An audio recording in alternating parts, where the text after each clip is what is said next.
Anywho, Real Housewives of Atlanta. Okay, I'm gonna talk about a little bit. Season 17, episode 12. The Glow Up cast. All right, so we get the first two people of the episode, which is Cynthia and Angela, and they're just kind of catching up on what happened with the whole, what was it, the '80s party and things like that, and how her and Shamia doing, which that's pretty much what the whole conversation was about. Shamia, which is, I think she's realizing that, maybe Shamia is going through some things with the whole surrogacy thing. And I think her mom was maybe going through some health problems, which I was like, now, she was just out with her and K Michelle, so I don't know if she was a little too unhealthy, but okay. But we do know about the baby thing, right? So, stressful life. And Cynthia asked her, like, Shamia, have you thought about therapy maybe, And she just ain't got time for it. All right, so that's what Angela like. Well, see, that's the problem. The girl needs to go get some therapy, help herself, and then maybe we could talk then. I don't know, but that's just kind of all. They was getting to know each other a lot. Angela likes Cynthia because Cynthia is pretty cool. So Miss Portia is at, well, I guess should we say her house, but her mama house, that she let her mom move in after she moved in with Simon. But since she has Simon's house now, I guess it just makes sense that we can just sell the old house, which is, the one her mom lives in, her mom's house currently. It's just a good financial investment, basically. Well, not investment because she's about to sell it, so she's gonna get a little coin on it, and that's pretty much all that matters. Like, let me get this money, right? And then they just go on and talk about her and these dang relationships that she having, because she's having fun and she ain't really settling down or nothing, so it's all right. Kelly, where is all the money going? So she meeting with her little lawyer, trying to figure out the budget. And yeah, it's she basically have to cut back on a lot of few things, okay, in order to get herself up out of this debt that she in. Okay, that's pretty much what the man was just trying to tell her. It's just a lot of few things going in that she probably could just cut. Yeah, like I say, the dog don't need all the extra dye. You probably don't need the extra wigs, and you can cut a few of those shopping sprees, right? Sorry, but you got to now that you're single, doing it for yourself. You got these girls, and that man still trying to at least rob her. That's what I'm saying. Like, what the hell be wrong with these folks? But it is what it is. We see Kay at the doctor's, Mr. Nip and Tuck's place that this is. I was looking at the name, like Nip Tuck. Reminded me of that show that was on FX, a few years back, which was great. I loved it. I watched it.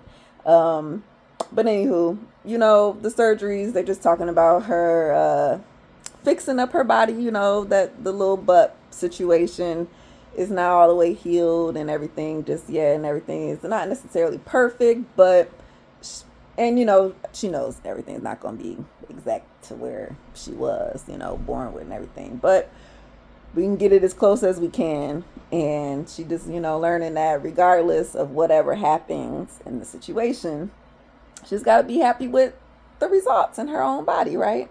Because that's kind of what got you in the surgery thing in the first place, thinking you need to add more when you already had it. Because I remember you, girl, when you first came on 106 Park. Boop, boop, you had a little bump back there. And the next time we seen you was like another big bump. And the next time we seen you was another big bump. So you could have stopped at the first one. But it's all right. She cool with everything. And like I said, you got to be cool with yourself. That's pretty much the main thing. Okay, the next scene is Angela at her house. And she has her daughter over. I don't forgot her name already. Is it Amari? The oldest one, okay? That she done got married and all this stuff to her partner. And she just did it all on her own, eloped. So Angela found out later, which is obviously a problem because, dang, you couldn't tell me? Okay. So she trying to tell her, well, it's not my job to tell your brothers and sisters what's going on with you, so you don't have to tell them that. And for her, she's kind of like, well, why do I need to bring them into this?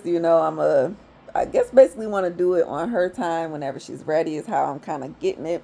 But at the same time, like, I kind of don't want to tell, like, like, why do they need to know right now? You know what I'm saying? Angela lets us know that the girl, because I don't know if we know her name. I think we've seen her pictures and things, and what she might have been on one of the episodes. Like they had like a family dinner or something. I can't remember, but they know, like it's not like the kids actually know them. It's Avon and Ava, her son and her daughter.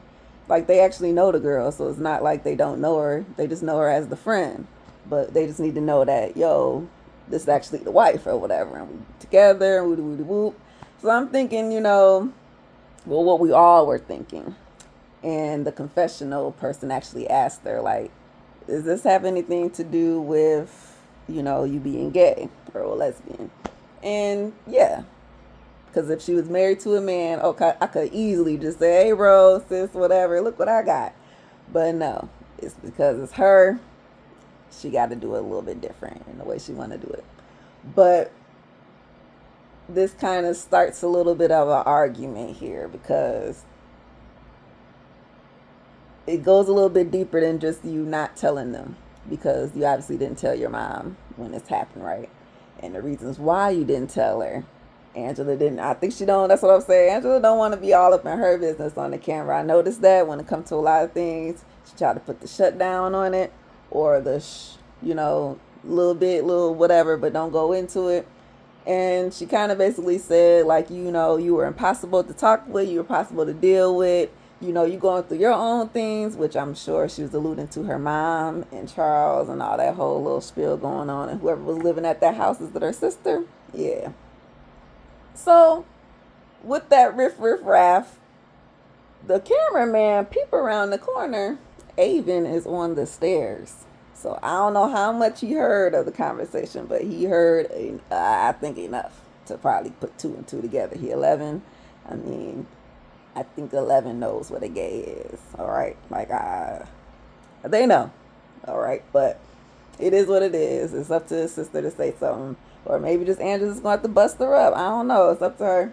But they got to separate now because we don't want to have this big old argument. We could have actually did this not in the house, but I didn't know the kids was upstairs, because if this is whole secret thing, then yeah, we probably should have this conversation another day. Because like I said, he was peeping around the corner trying to eavesdrop, and I'm like, ugh. He actually probably know a little bit more than what y'all actually thinking while y'all trying to actually hide some stuff. But yeah. I don't know. They got dark for a second. I would say not too much with Shamia on the next scene. Like I say, see, Mama looking real healthy and things. So I don't know what Cynthia was talking about. But, she just letting her know that there's an event coming up, which I forgot all about, the Bailey Bowl, that Angela is going to co-host with, in like kind of like in honor of her mother type event. And, of course, Shamia, everybody going to be there. So it is what it is. I'm going to show up, do what I gotta do. And then she mentions the trip because about losing her luggage. I don't know if y'all remember that. When she had it's not actually funny, but when the plane people, she didn't get her luggage after they got off on that trip they went to last year. So she had to, I don't even know what she did, go buy some stuff. Because, that's all you have to do, really. You just got to go shopping for some stuff you really don't want. But she is all game, all spirits, ready for the Bailey Bowl. So this was actually a nice little scene with Portia and Drew, because Portia got her hairline, the go naked thing, and she got to thinking. I think Drew had already modeled for her somewhere in the past, because remember when they had the whole argument and she was basically telling that you fired or whatever. She's swooping back around and say, well, you know what? Let me stop being so mean to Drew, because pretty much everybody else is. So let me be nice, reach out my hand, and let's do some sisterhood, sister love stuff like that, right? So I'm gonna bring her on with the go naked situation, because she figured out that, listen, divorced from Simon, he posts a lot, right? As we already know, all the stuff that he keep posting about whatever she did or whatever he got going on, whoop whoop whoop. When that happens, the go naked, the sales go up. So she, what I'm saying, what she said, she made 50,000 in one day. Like, woof, like for real. So hey, that might work out for Drew just a tad bit because Ralph, he don't talk a lot because he actually hasn't really talked a lot, but he do a little bit, and we don't know what he'll do later. He could do, whatever. And when that happens, whenever Drew and Ralph, because there's gonna be more stuff. Right now, it's all the divorce stuff. Whatever got finalized. I think that was the last little stuff that had to do with them, and he got the custody of that, and then she get this of the house once they sell it. Whoop whoop whoop, boom, bang bang. It's gonna be some more stuff to where that custody thing probably will most likely will change to like joint, and then maybe some other little stuff will change, like maybe child support or whoever, whatever. But like when that happens, them sales for Drew go up for you too. So let's make money together, right? Okay. So of course Drew is happy all about it, cool. Yeah. So I don't know how y'all eat chicken or nah, but yeah, I'm with Portia. When you eating flats, that is, you do gotta break the dang 2 pieces of bones apart to get all the meat on the inside. If you just eating it, holding it together like Drew was, and putting it back on your plate, all that meat was still on the inside. See, you missing out. That's all she was trying to explain. Like, you ain't all the way black. You halfway. Because I don't know. You light skinned. That's the light skin stuff. I told you. See, light skinned people ain't got no sense. When you start, you will notice, like, dang, they really don't. Eat the chicken. Kelly in the next scene with her realtor looking at a house because, she already just moved from the crazy neighbor that was bothering her. But I'm like, I couldn't even remember if she moved from her original house with her husband. Either way, she got to downsize because the budget, okay, it just ain't budgeting.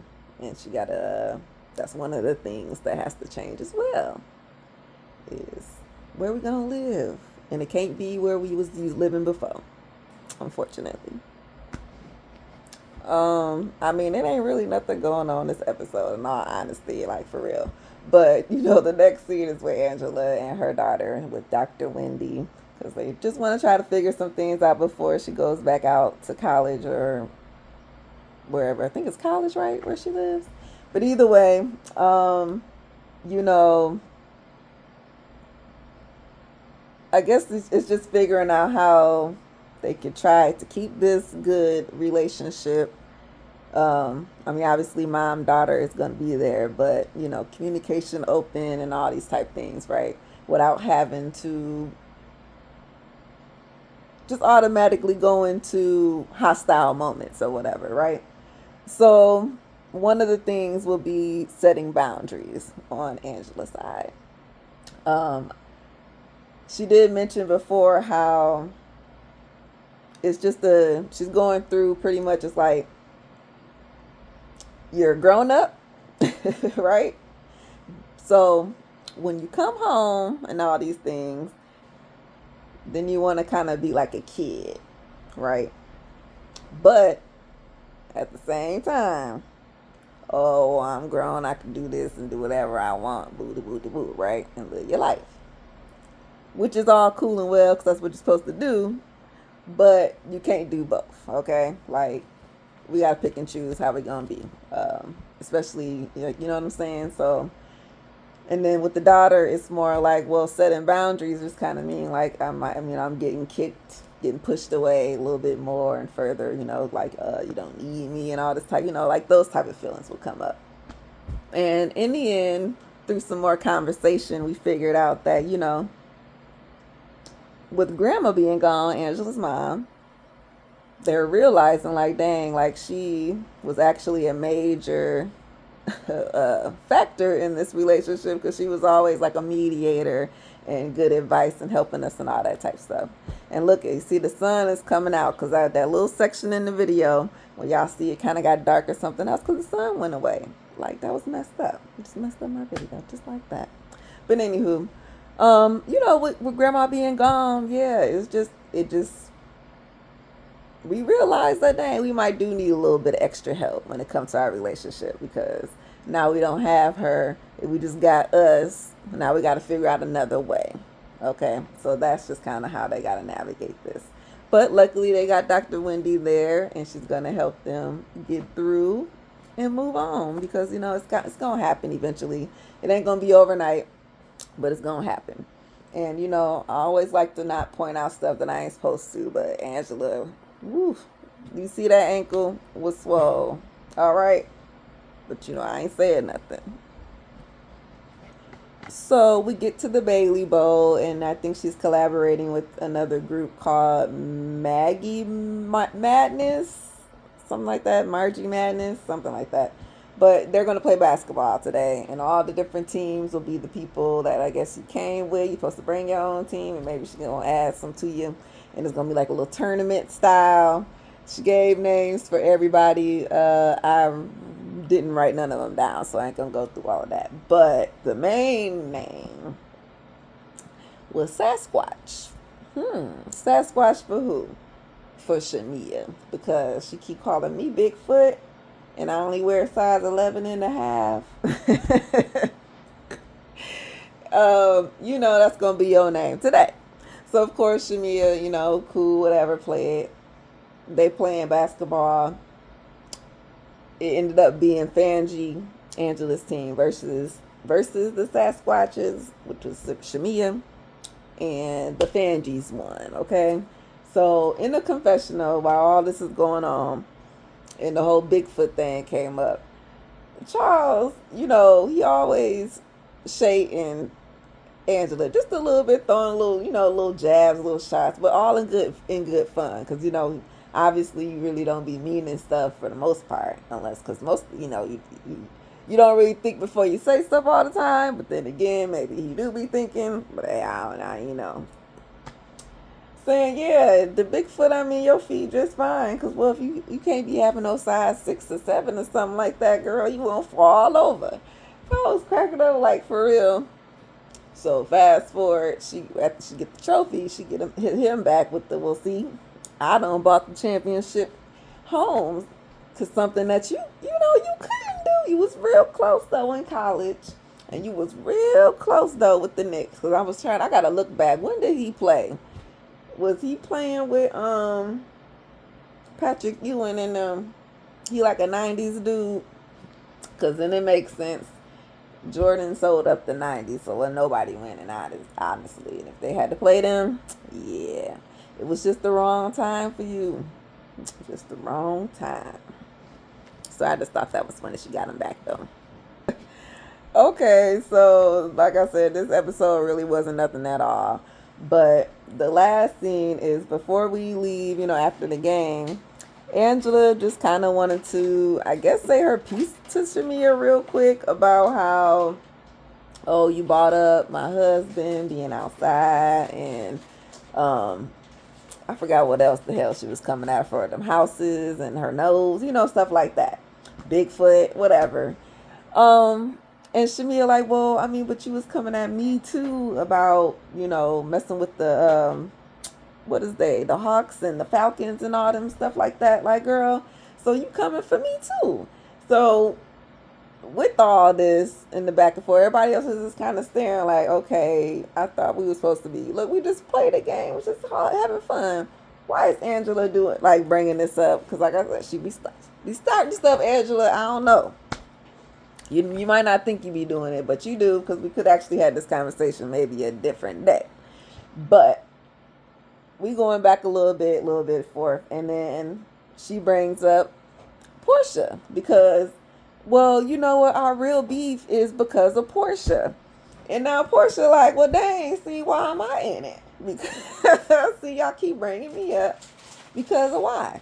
Because you the problem. And that's it. Shamia's like, well, I keep telling them to stop talking about us, but they keep bringing it up. And here go the thing, Drew. Drew just so happened to tag in here because, yeah, her problem with Shamia is Portia. Boop. Because you keep bringing her up to me. And I don't want to keep talking to her about her. And you calling me a lapdog. So you calling me a lapdog again and rehashing this whole thing. So that's why I'm not messing with you right now.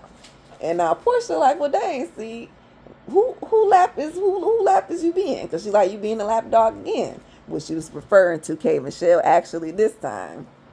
And but Portia thinking it was all about her, like, dang, y'all, see, you just get off my lap, like, damn, fuck. I'm not even supposed to be in this, but y'all keep bringing me in it. Which, yeah, Drew, you and Angela keep bringing it up with Shamia, and that's what's causing the problem with y'all. If y'all can just stop asking her, like, what's going on with you and Portia, then maybe you guys can move on and actually be cool with each other or whatever, right? I don't know, but you would get along a lot better in this group if you did, okay? And because what, like Portia said, this ain't it. Her and Shamia, this stuff ain't got nothing to do with y'all, all right? So in the midst of this going back and forth, Pinky said, "Oh, okay, but Shamia, is you cool with Kay? How was y'all?" And they like, I'm fine, because Shamia was looking a little confused as to what you're talking about, right? Remember last episode, Pinky and Kay was talking, and Kay just happened to mention, like, well, Shamia told me that, it's just so hard to be her friend a little bit because of all of her friends telling her not to be friends with Kay Michelle. So, she was just kind of, not really, like kind of just talking, venting a little bit, just explaining, some of how their relationship just kind of going a little bit. So I guess Pinky for that, I don't know, she spent it here. It was like, well, yeah, because, I'm feeling the energy is off. Something is off with the energy between y'all, something different. And everybody else jumping on it like, yeah, for real, I don't know. Is there something wrong? For real, what y'all do? Who said it? What y'all did? And Kay like, okay, Pinky, I thought we was cool, but listen, let's just stay cool, because I see what you're trying to do now. Like, and it goes back into that whole paranoia that she about to have, that y'all plotting on her. So don't even do it. But either way, they ended up stopping this conversation because, they say, we're cool. I don't know what you're talking about. Let's go on. And we do. Like I said, we just played a game. Let's go find, ain't the husbands over there somewhere waiting on us? I thought Cynthia said it was some food. Like, let's go eat and let's go. Like, what is happening here? But anywho, that's what I'm saying. But we'll get to the next episode, because this one was not too much, but the next one should definitely be a little bit better once I watch this preview and see what's going on in the next episode. But you know what I'm saying. This was Housewives, and this was Atlanta. Peace out. Thanks for watching. Catch y'all later.